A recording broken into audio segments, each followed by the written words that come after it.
to have the FEDER event as one of the highlights of our International Education Week as well. So for those who are less familiar with this tradition of the International Education Week, every year during the third week of November, the US Department of State, in partnership with the US Department of Education, celebrates International Education Week.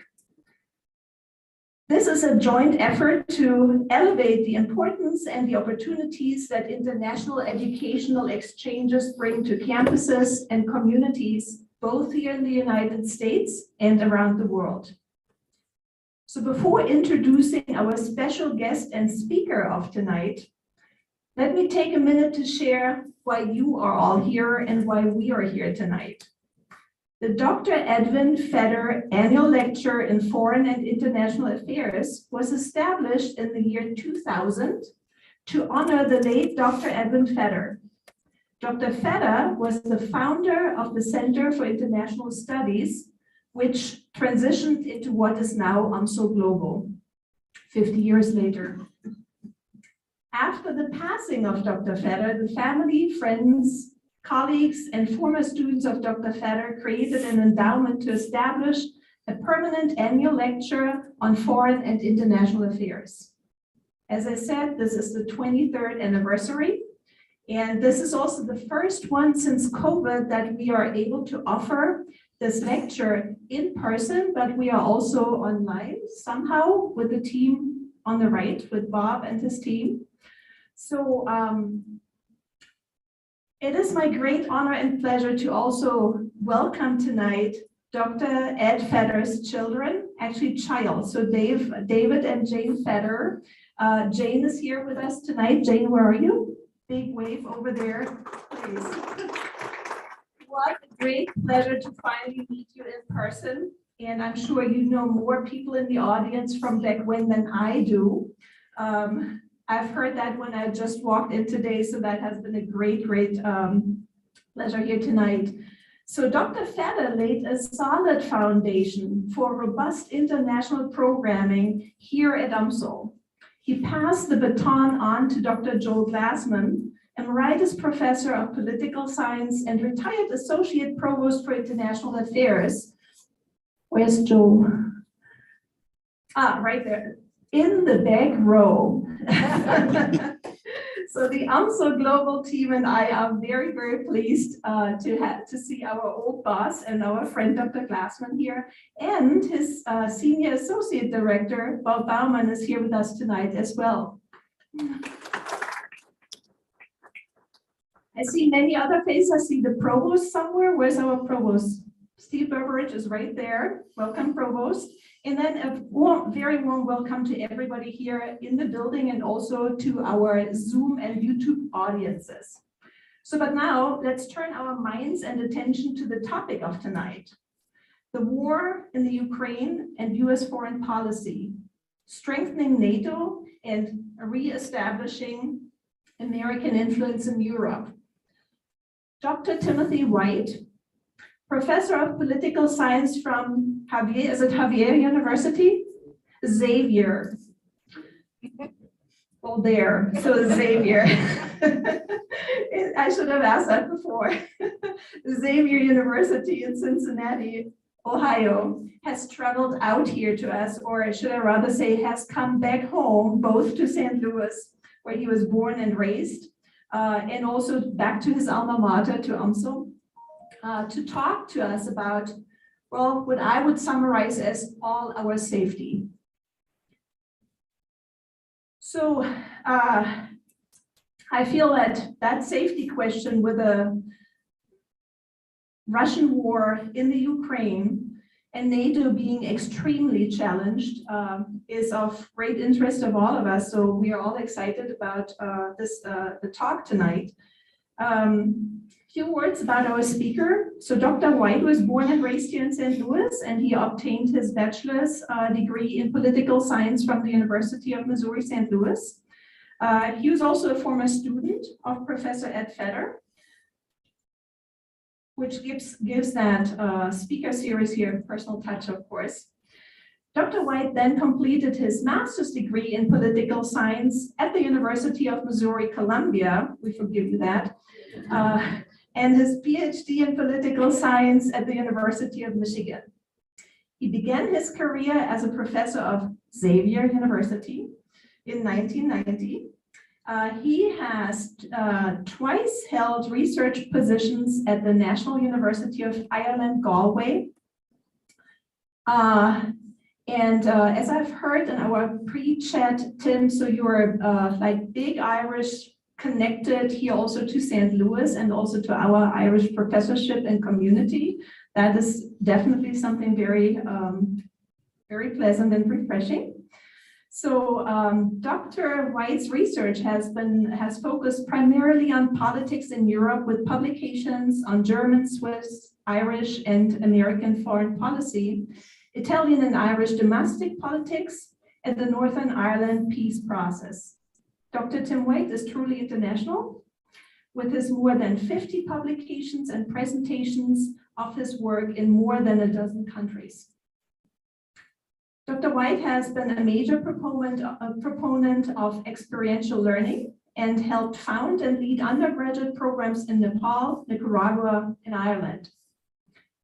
He has won the Teacher of the Year award at his university, and the Irish Voice named him one of the top 100 Irish educators in the United States. With his research, teaching, and travels being permanently on the transatlantic exchange, Dr. White responded with a good deal of excitement to come out here and follow our invitation.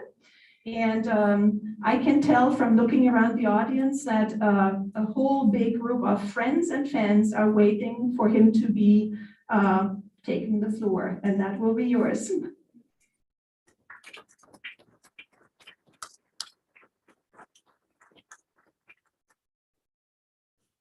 Before I begin, I'd like to thank the University of Missouri, St. Louis, the Global Studies program here, especially Professor Constantine for inviting me. It's always good to be back at St. Louis and here at the University of Missouri, St. Louis. My talk tonight is very much inspired by my education in higher ed, starting here at UMSL, and especially Professor Federer's courses that I took on U.S. foreign policy and European international relations. In a recent edited collection entitled Rethinking American Grand Strategy, distinguished historians and American diplomacy and foreign policy critique the limitations of historic assessments of grand strategy. As historians increasingly focus on the social basis of policy and history, they often neglect the kind of strategic thinking that characterized the academic career of Edmund Federer. As a student of Professor Federer, I was fortunate to gain the insight into the history of American foreign policy that stresses strategic thinking in the aftermath of World War II.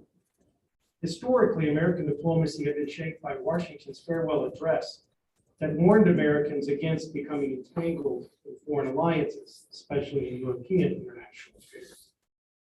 This was changed abruptly by the aftermath of World War II, when the United States became increasingly motivated and interested to prevent a future war in Europe and engage our new European allies in Western Europe against the threat of Soviet expansion. As a result, the United States abandoned its historic policy of isolationism and committed to a military alliance with Western European states in the form of the North Atlantic Treaty Organization in 1949. That's when NATO was founded. This transition in American foreign policy from isolationism to global engagement was triggered by George Kennan's long telegram that identified the need to contain the threat that the Soviet Union posed after World War II. While Kennan perceived this threat as political and disapproved of the militarization of containment, American post-war leaders came to believe that containment of the expansionary nature of the Soviet Union required a military response. We had to go beyond the economic aid program called the Marshall Plan, and even a greater political and economic support for Greece and Turkey known as the Truman Doctrine. Ultimately, the United States decided that in order to defend Western Europe from falling into the same fate as those who Winston Churchill called the states behind the Iron Curtain in Eastern Europe, required America to be permanently engaged in defending the Western Europe. American foreign policy in this era, called the Cold War, was built on a bipartisan consensus that supported not just the U.S. role in NATO, but U.S. participation in alliances all across the globe. After the American public turned against the Vietnam War, President Nixon and Kissinger, and the Secretary of State Henry Kissinger, advanced a new policy called détente as an alternative to this traditional policy of containment. Based on nuclear parity with the Soviet Union and the advances by the Soviet Union in much of the developing world, the U.S. sought to satiate or satisfy Soviet ambitions by recognizing the Soviets as equals in world politics. This balance of power approach between the two superpowers would provide peace, Nixon and Kissinger argued, as they sought to utilize China as a balancer against the Soviet Union. By the time Jimmy Carter became president, many questioned Americans' resolve to defend our Western European allies. The overwhelming advantage that the Soviet Union had in a conventional military force made many believe the U.S. would not actually defend West Germany or other allies if the Soviets decided to attack. However, President Carter, along with West German Chancellor Helmut Schmidt, realized that the U.S. needed to demonstrate American commitment to Europe. And the only way to do so, given his recent Soviet installation of SS-20 missiles, was to respond by a new range of intermediate range missiles the U.S. would install in Europe, Pershing II missiles and cruise missiles. While many on the left criticized the introduction of this new wave of nuclear arms into Europe, Carter, who began this process, and President Reagan, who completed it, demonstrated the continuing American resolve to defend Western European allies. By the 1980s, the Soviets' dramatic economic decline undermined their ability to maintain the empire they had created. They had lost both military capacity and ideological appeal. Mikhail Gorbachev sought to revive the Soviet system by reforming it, but in doing so, Glasnost and Perestroika failed to prevent the collapse of the Soviet Union. In fact, by attempting to reform the increasingly corrupt political system and inept economic system, he exposed the failure of communism. By the early 1990s and the fall of the Berlin Wall, not only was the Russian Federation collapsing in terms of its own internal control of the Soviet Union, but other independent states emerged from this former Soviet bloc. All 14 of the other republics in the Soviet Union became independent states. At this juncture of history, American foreign policy needed a new strategic plan for the world, including Europe. Those who had come to power in the aftermath of the Cold War, George H.W. Bush and Bill Clinton, had become so accustomed to living in a world in which there was a large military, economic, and ideological foe that America had a hard time adjusting to these new international conditions. One initial rethink of America's role in the world was offered by Francis Fukuyama, who argued that we had witnessed what he called the end of history. His view was that given there was no great ideological opponent or foe of the United States in the world, the US faced a world with no purpose, no moral guidance, and for him, no reason really even to exist. Now, while many immediately decried Fukuyama's prognosis, there was great difficulty in identifying an alternative to Fukuyama's conception of the future of the post-Cold War world. President Bush's New World Order appeared to rest on a pragmatism of caution and prudence without a true motivation for America's role in the world. President Clinton's engagement in enlargement was similarly reactive and vague. Sam Huntington had proclaimed we'd entered a world built on a clash of civilizations, but many critics of Huntington pointed out that states continue to be the major actors in world politics, not civilizations, and there was as many conflicts within civilizations as between them. In the first decade after the Cold War, there were three conflicts that illustrated the challenges the U.S. would face in the post-Cold War world.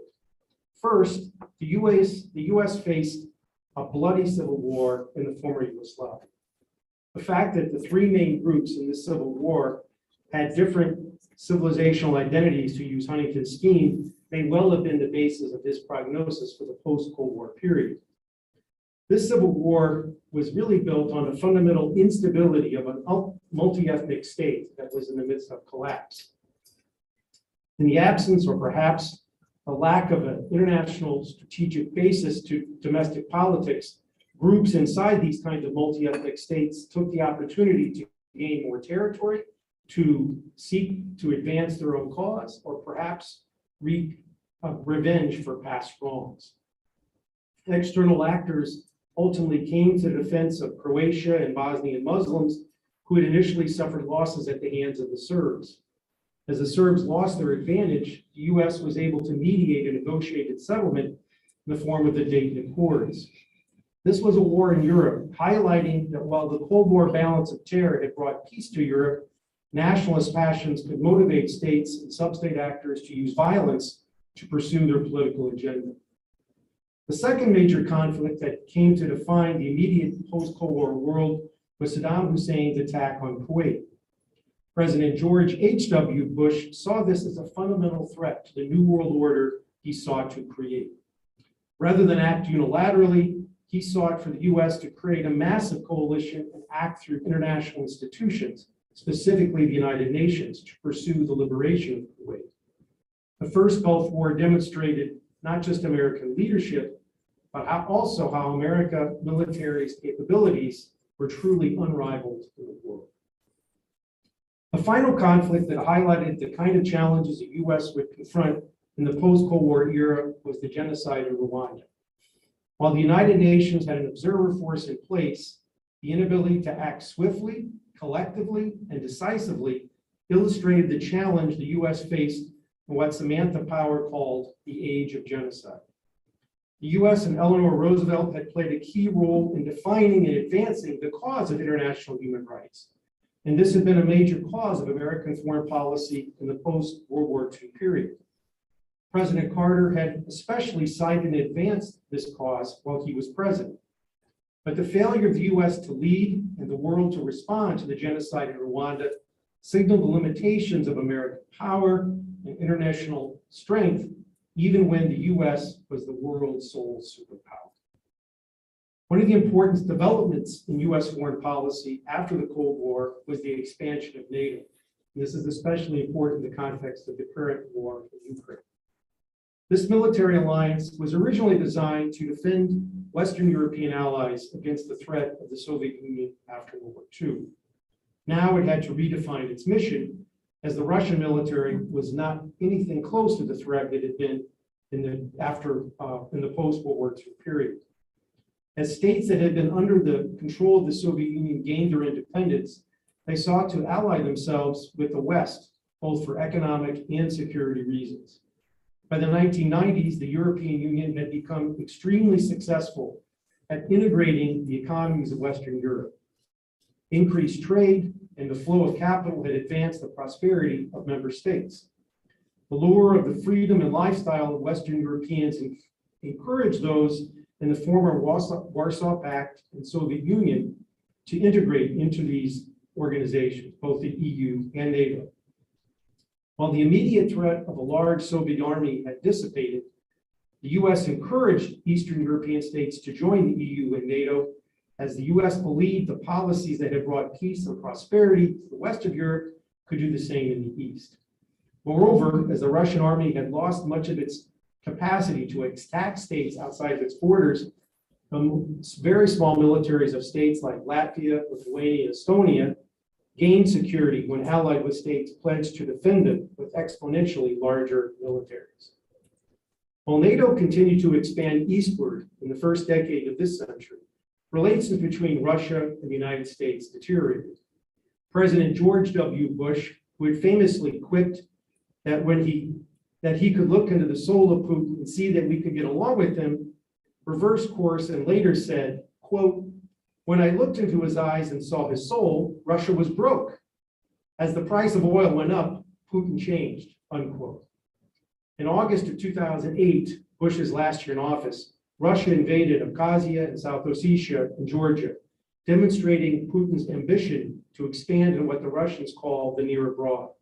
While the U.S. condemned Russian aggression, the U.S. and its allies did little to reverse Russia's growing influence in the Caucasus region. By the time Barack Obama became president, the U.S. had increasingly made what he called a pivot to Asia. 2/3 of U.S. trade was with Asia, and Americans tended to take European peace and security for granted. The economic transformation of China made it the most significant military competitor to the United States, not Russia. China's increasingly assertive actions in the South China Sea suggested it was the much more likely actor who would upset the military and political status quo, especially in the Asian Pacific region. This was seen as the most proximate threat to American security in the Obama years. Obama and his Secretary of State, Hillary Clinton, did try to reset U.S.-Russian relations when he first came into office, and Obama was able to negotiate a New START treaty that was completed in 2010. But relations between the U.S. and Russia deteriorated rapidly thereafter. When Vladimir Putin invaded and annexed Korea in 2014, the U.S. was taken off guard, and the best the Obama administration could do in response was it set of limited targeted sanctions. As President Obama stated on April 28th of 2014, quote, "The goal here is to go after Mr. Putin personally and change his calculus with respect to how his current actions could have an adverse effect on the Russian economy over the long haul," unquote. The inability to incur enough cost on Russia to make Putin rethink his strategy in Ukraine led Russia to attack and occupy the Donetsk and Luhansk regions of eastern Ukraine in August of 2014. U.S.-Russian relations deteriorated even further based on Russia's backing of the Assad regime in the Syrian civil war. As their historic ally in the Middle East struggled to hold on to power, Russia intervened in September 2015. Using the fight against ISIS as a guise, Russian air attacks predominantly were against non-ISIS rebels who threatened the Russian-supported Assad regime. When President Trump took office, China was clearly seen as the major economic rival to the U.S. While Trump did not express America's competition with China in military terms, clearly his focus in terms of geostrategic rivalry was with China. Trump tended to minimize the threat posed by Russia and even acquiesced to Putin's argument that Russia did not intervene in the 2016 U.S. election. While Trump tended to downplay conflict between Russia and the United States, Secretary of State Tillerson, who met Vladimir Putin for 2 hours in the Kremlin on April 12, 2017, suggested that U.S.-Russian relations had hit a new low based on disagreement over Syria and a more general lack of trust. Unlike previous American presidents who sought to advance the U.S. alliance with European allies, Trump focused on the failure of European states to pay what he saw as their fair share of support and defense spending for NATO.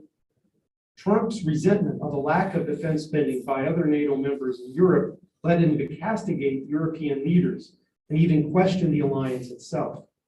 Since he did not perceive Putin's Russia as a threat, there was no geostrategic rationale for Trump for the U.S. participation in NATO.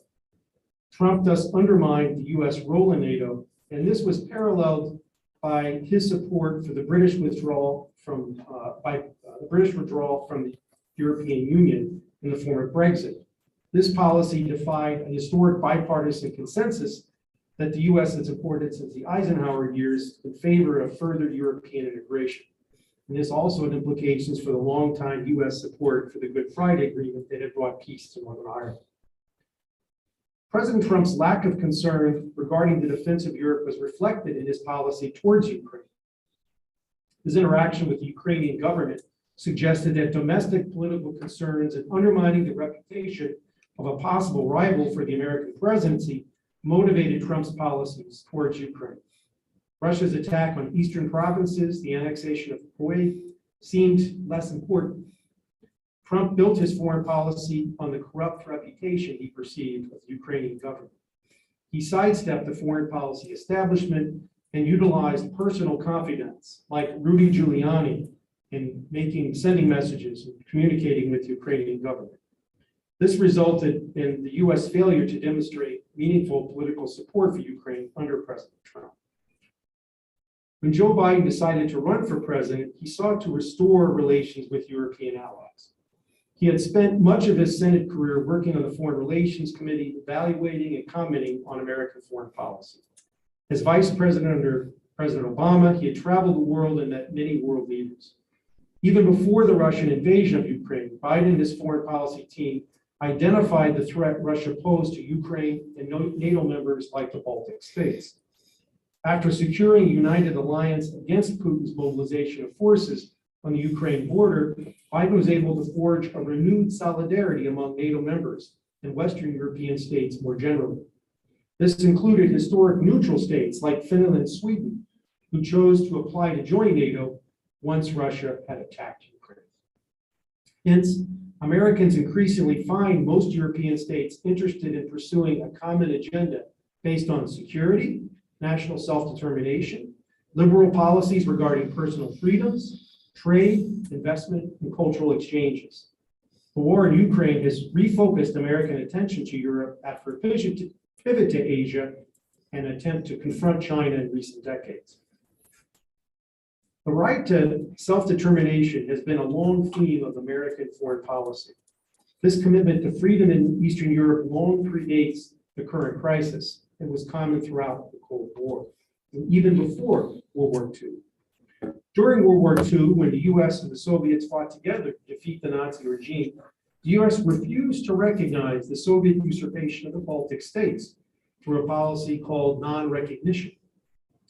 The US promoted the rights of Eastern European states to choose their own foreign policy alignments, not based on the coercion or threat of Soviet military power once the Cold War began.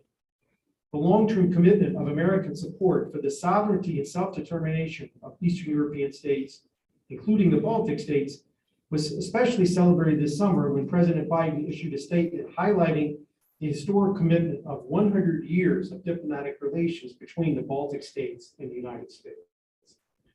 The right to self-determination for these countries continues to inform how the Biden administration perceives the threat posed by Putin, not only to Ukraine, but all of our allies. Latvia, Lithuania, and Estonia possess extremely small armies and are therefore dependent on their NATO allies for their defense. In order to assist the defense of these Baltic states, the U.S. Congress appropriated $349 million in the fiscal years 2021 and 22 in the Baltic Security Initiative. In addition, the Baltic Defense and Deterrence Act, passed in March of this year, pledges another $250 million more annually from 2023 to 2027 for each of the Baltic states. NATO members, including the US, recognize that these small states could be a focus of future Russian aggression, especially if Russia's war in Ukraine would allow Russia greater control of the near abroad and encourage them to take their ambitions for further national expansion. The support that NATO members have provided Ukraine is in part an effort to prevent or deter Russia's future aggression against any NATO member. One of the most significant foreign policy challenges Biden has had to engage in is to try to dissuade Putin from attacking Ukraine before he did so. To understand the nature of this challenge, one has to understand how Putin and some Russians like him at least perceive the demise of the Soviet Union, the expansion of NATO, and the historic relationship of Russia and Ukrainian territory. While many in the West celebrated the collapse of the Berlin Wall and the disintegration of the Russian Empire, Putin perceives these developments as cataclysmic. To quote him from a speech he gave on April 25th of 2005, quote, "The demise of the Soviet Union was the greatest geopolitical catastrophe of the century. As for the Russian people, it became a genuine tragedy. Tens of millions of our fellow citizens and countrymen found themselves beyond the fringes of Russian territory," unquote. As NATO began to expand in the 1990s, some Russians started to express concern over this threat to what they perceived as Russian security. For example, Alexei Pushkov published an op-ed piece in the New York Times on January 21st, 1997, detailing the security risks Russia felt as NATO expanded near its borders. Even some Americans, like columnist Tom Friedman, critiqued the Clinton administration's policy fixated on NATO expansion rather than cultivating good relations with Russia, calling it Madeline's folly, referring to Secretary of State Madeleine Albright. By the time Putin succeeded Yeltsin as president of Russia at the end of 1999, Russia's power in the world had continued to deteriorate. Historically, Russian foreign policy ambitions have outpaced their capabilities.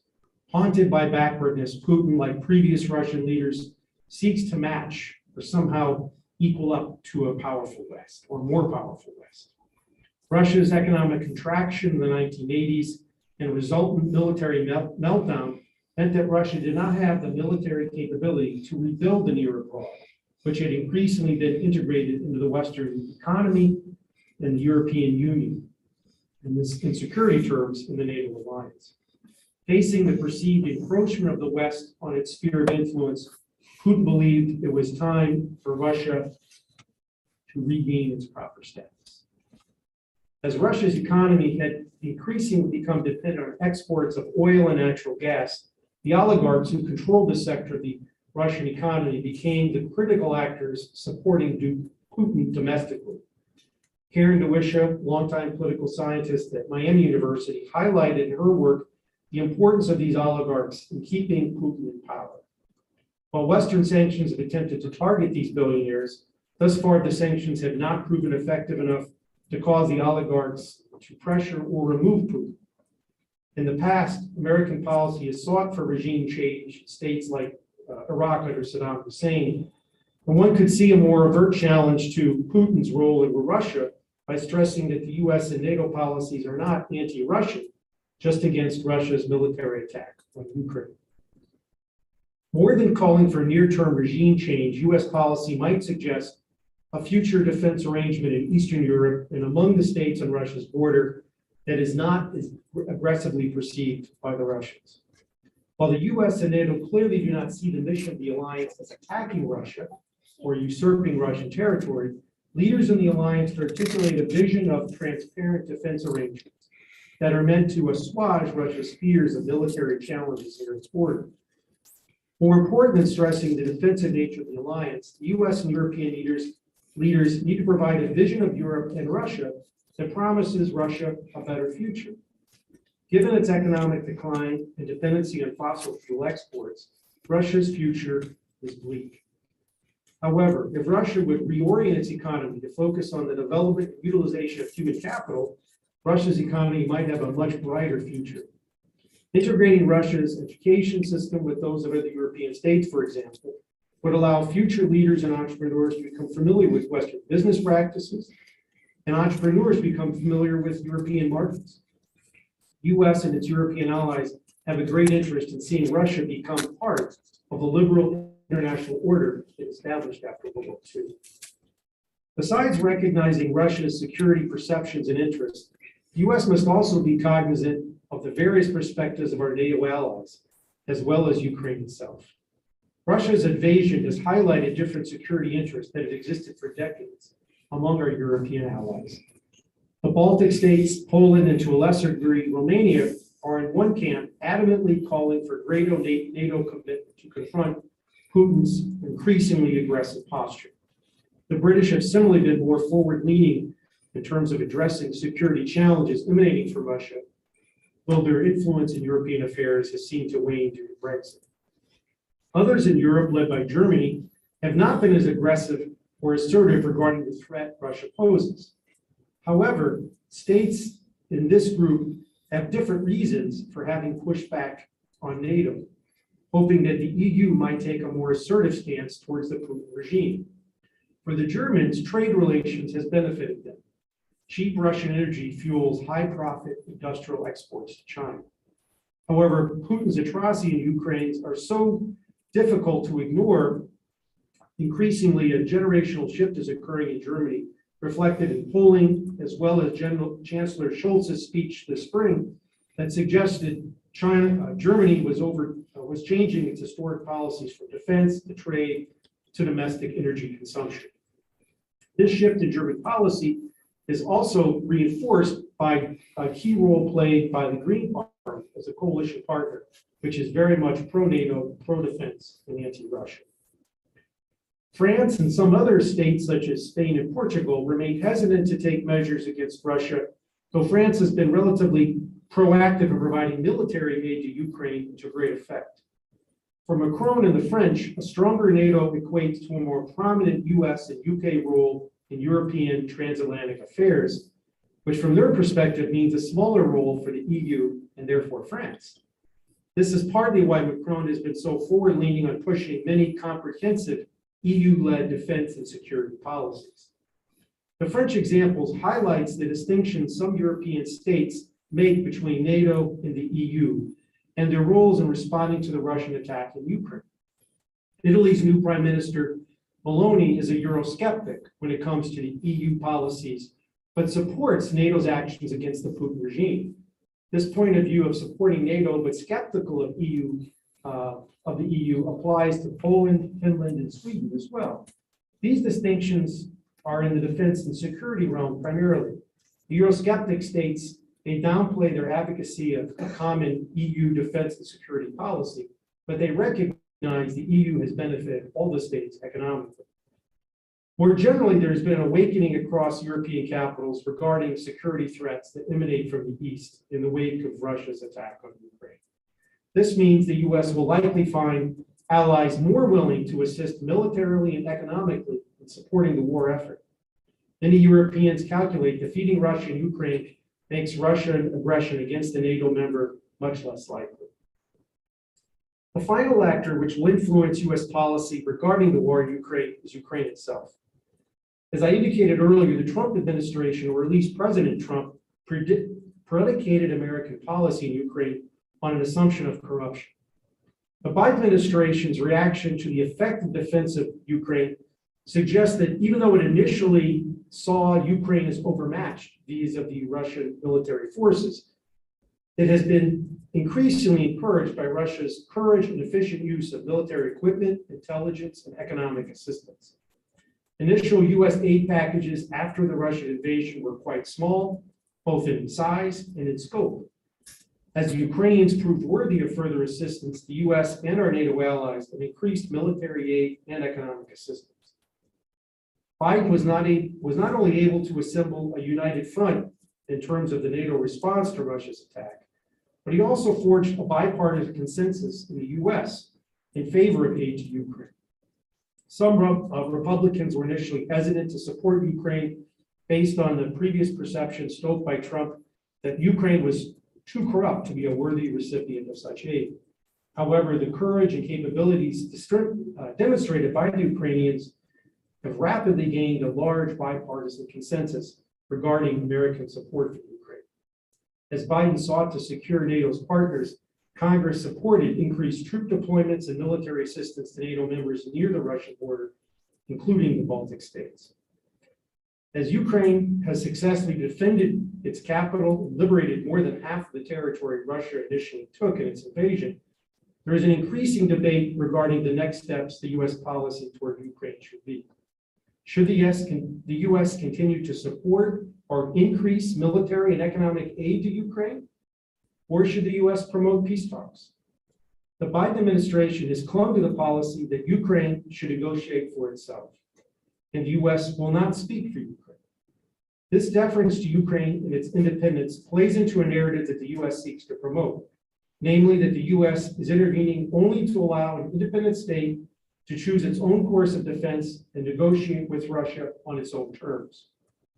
Many American observers believe that some territorial concessions, such as Ukraine accepting the Russian annexation of Crimea, may provide a face-saving concession to Putin and allow for the war to end in a way that might promote long-term political stability in the region. At this point in the war, the American administration clearly believes it is too early for the US to suggest a premature end to the war.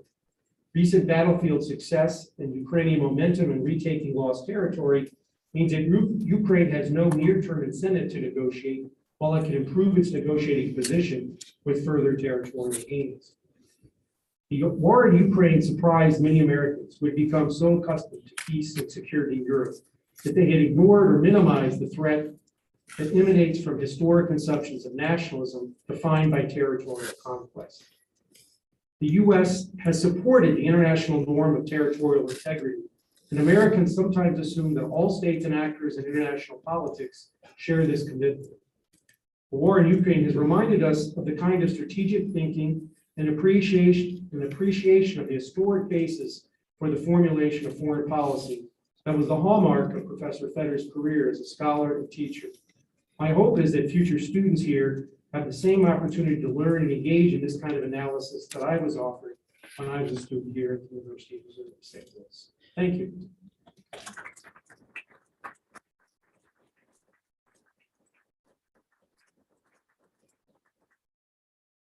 We have questions. If anybody would like to ask any questions, I'd be glad to answer them, and there may be some coming in through Zoom as well. Questions or comments? Yes. Yeah, very simple. Thank you very much. Talk about the future might bring. They need to go back. But we expect the qualified educated people in class that we witness.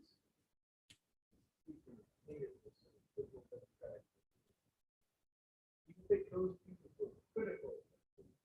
Something those who were Russia, the world, whatever nation. You think those people even Well, I would doubt that all of them would come back, but there probably is as many stories among those people between a narrative of I'm done with Russia and I'm going to make a life somewhere else, to those who might go back, and those who might go back under conditions we can't now appreciate.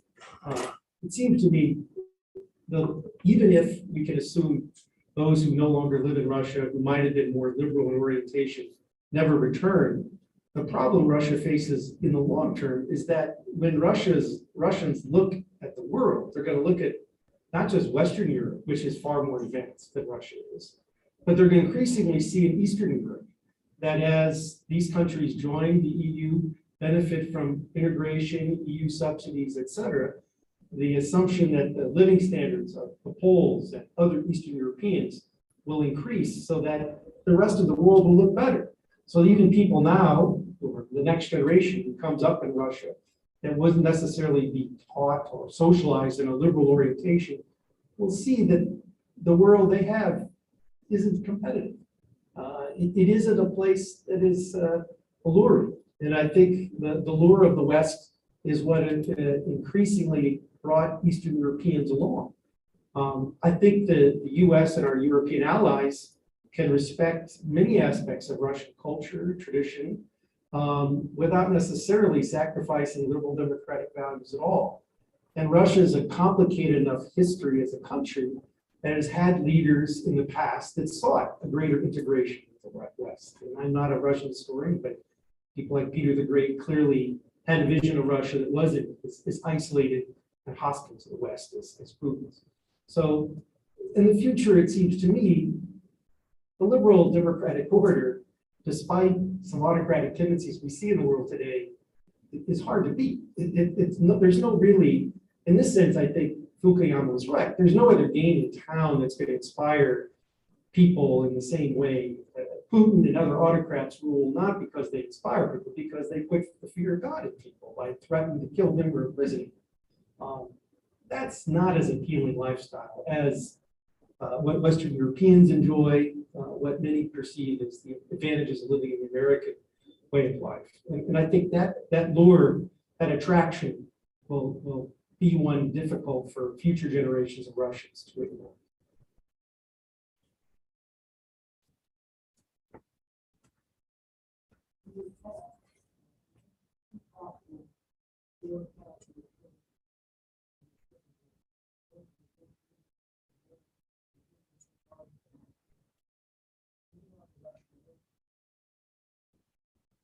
Well, I think at this point, the U.S. is committed to the defense of Ukraine, even though they're not an ally in terms of arming them, not with our troops. But there's lots of good evidence, and it's not publicly stated a lot. The U.S. is giving a lot of good intelligence to Ukraine, so they know where the Russian forces are, how to attack efficiently, how to use the military technology we're providing. I think all those things will increase, given the recent bombardments by the Russians. I think there'll be increased defensive capabilities, not just from the U.S., but I think Spain yesterday announced it was giving some defensive capabilities. So I think not just the U.S., but our NATO allies will step up some as well. Russia's economy, I think, is 1/15 the size of the United States. It's about 1/20 the size of the EU. So economically, if this is a war of attrition, the Russians aren't in a good position. But they don't have the economic might to maintain the war.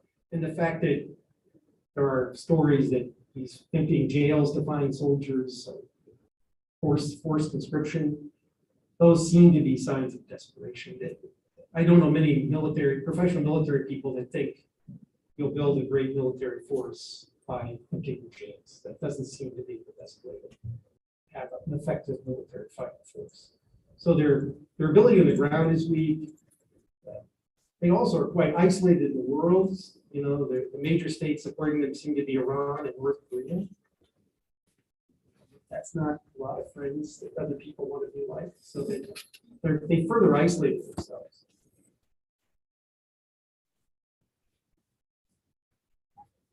About the recent election, with respect to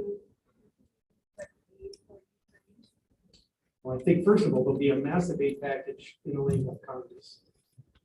But that will only go so far into the next 2 years. There may be kinds of weapon systems that the Ukrainians need in a year from now that won't be in that initial package, no matter how big it is right now.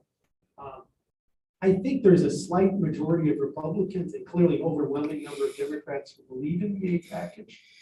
Part of that would depend on how the war is going, obviously. If Ukrainians continue to be perceived as fighting effectively, taking territory, and the Russians seem to be engaging in mass warfare with massive civil casualties toward civilians, that will continue to keep the war, support the Ukrainian war effort popular, I think. So that we pressure even those who are kind of the neo-isolationists in the Republican Congress to be quiet, and they're not a majority at this point.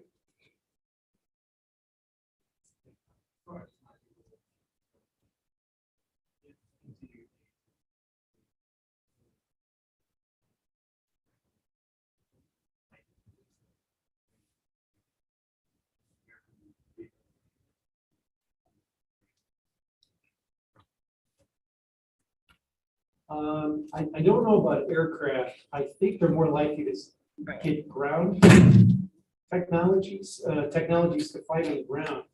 And I don't teach military at all. I'm not an expert on military materials, but from what I know, based on how the war was fought at the beginning and what some generals have said now, that actually the best time for tank warfare in Ukraine is because the ground is fully frozen and tanks can really roll things. So if we were going to do that, we would need a quite rapid introduction of tanks. You know, the Ukrainians would have to train how to get the tanks. They'd have to have supply chains developed, et cetera, to sort of so the tanks could move in large numbers. But something like that is possible. It seems to me the U.S. thus far has been quite reluctant to give weapon systems that would dramatically escalate the war in any way. We don't like to give weapon systems that could be used, for example, for the Ukrainians to strike inside Russian territory. So the weapons are meant to just get the Russians out of Ukrainian territory, which would, if the tanks just went inside Russian territory, moved Russian forces out, that would be more possible. But I'm not enough of an expert on the military tactics or weapon systems that would best be needed.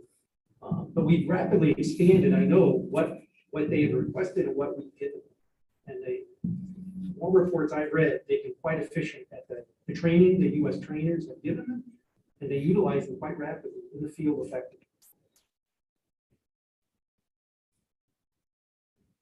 What do you think the Russian argument that Crimea historically was Russian, is Russian, and was only given by Russia during the Soviet period to Ukraine and not necessarily asked by the population?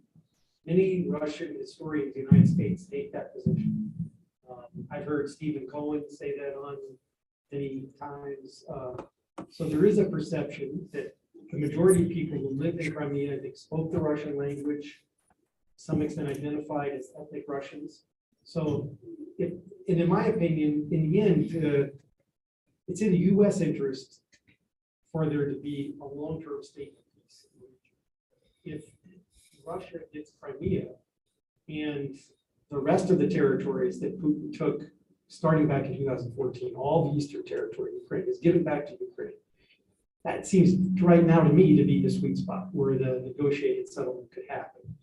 Because Putin could claim I was now permanently given and it's granted, it's recognized in UN sponsored borders. That's the case.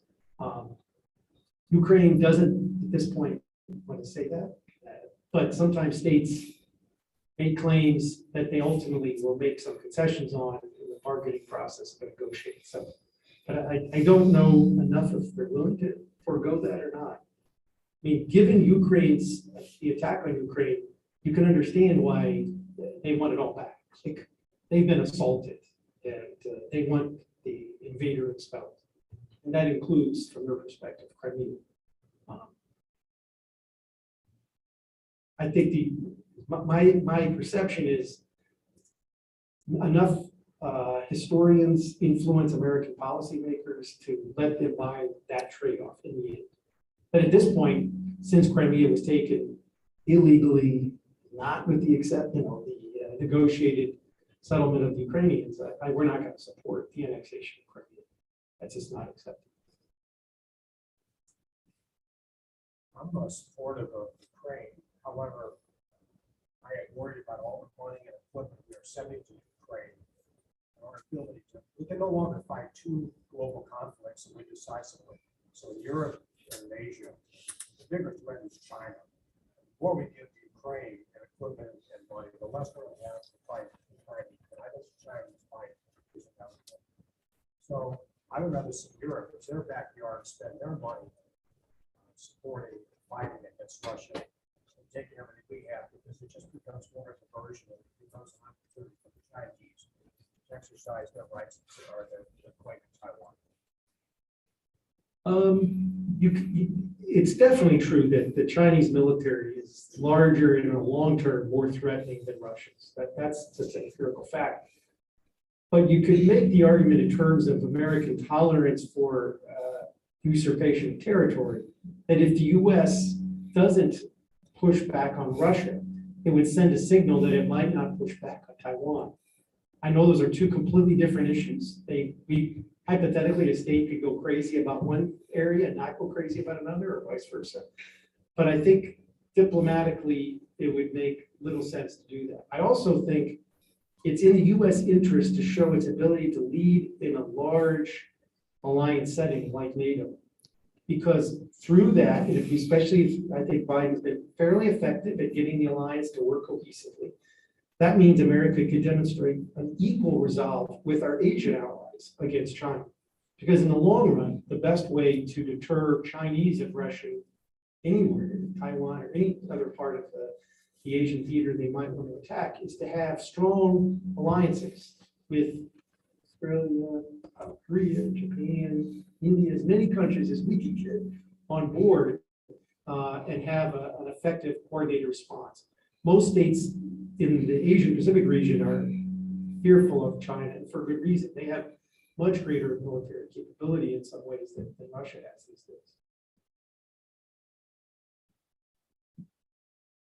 So you mentioned that Russia is economically and militarily weaker than the United States and Ukraine seemingly at this point. And I doubt Putin is ignorant to that fact. What is keeping Russia going at this point? Is it Putin's use of fear, Because it seems like there's at least a sizable portion of Russians that are opposed to what's going on. So what's keeping this going for the Russians at this point?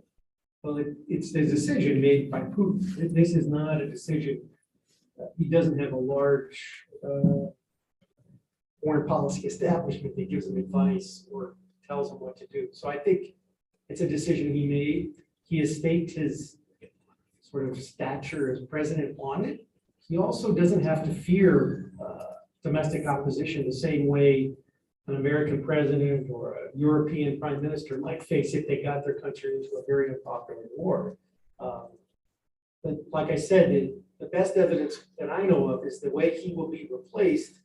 It's conceivable military leaders upset with how the Russian military is deteriorating might decide this is a disaster for us as an organization, or the oligarchs who have benefited from Putin's regime, if they would somehow get hit, and I haven't seen evidence yet that the oligarchs are suffering, despite some claims we're going to take away the yachts or whatever. But there is no evidence that I've heard, in public at least, that there's enough pain being given to them for them to put pressure.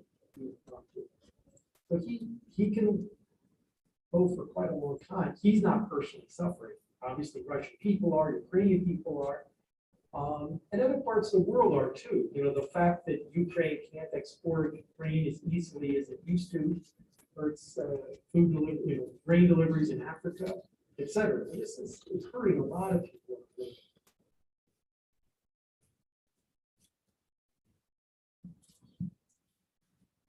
Thank you. I'm just interested in your perspective, recognizing, at least from a layman's perspective, that historical context is significantly different between Europe, China, and then the United States. We're a relatively new country. Our sense of history goes back only several hundred years, not that much longer. And recognizing that Europe has had a more violent history, much less a longer history, do you believe that factors in how we as Americans think about what's going on in the Ukrainian situation right now? No, I don't think Americans, for the most part, know enough about Europe in a concrete way to discern how Europe's changed. I would totally agree that history shows there was many wars in Europe, obviously, but the post-World War II period showed that Western Europe really transformed itself into an area of the world where there was a great amount of peace and security, arguably creating a new kind of order in society. I did my PhD under a guy named Ron Engelhardt at University of Michigan, who argued there was a new kind of human species created called post-material man by the European experience. And once people no longer fear their personal safety and their economic security, they live very different lives. The Europeans were the first to do this in the post-World War II period. So Europe's changed, I would argue, in a way that defies a history that just says there's always going to be periodic wars among the European states. That era of history is gone. For Putin, it might not be. Putin might fit into that logic of others, but if you ask the average political leader of Western European democracies, in the last 30, 40 years, their primary preoccupation is the economic welfare of their citizens. And warfare is the reason why it is an obstacle to that. The British probably kept a larger percent of their economy and GDP fighting in the military because they had an imperial sense of themselves that they went on. But the rest of the Europeans, that's why I think Trump didn't like how little they spent on defense. So they would say, why build an army? We're not going to use it. I can spend the money on building a hospital, a road, educating more kids, all kinds of other social goods that would have a better use in European society. I think the reality of the war has made a lot of people, and as I said, there's some evidence in German polling, for example, that younger Germans today realize the responsibility compared to the generation that was raised after the war and was much more active.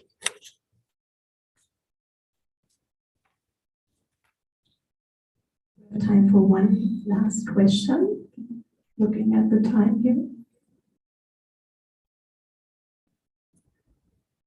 Okay, if that is intimidating, then I will actually come up here. And I would like to thank Professor White for tonight for this really engaging conversation, the awesome coverage of the topic. Tim, we talked about before the talk here, and here's my personal revelation. I would not be here in the United States if all that Tim had covered today hadn't happened. I was born in East Germany.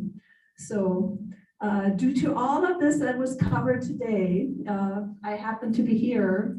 And as a personal comment and with a big thanks for how you also shed a light on European hearts and minds that are going on right now heavily with the Ukraine and Russia in front of our doors in Germany there. I oftentimes hear the comment from public and private people, well, the difference of American thinking about the Ukraine and to thinking of what Europeans are thinking about that is because Americans haven't experienced war. It has been a very long time. So the discussion there is different because of that, and I can't wait to continue our conversation tomorrow over lunch. So thank you, and please help me give a big hand to our speaker tonight.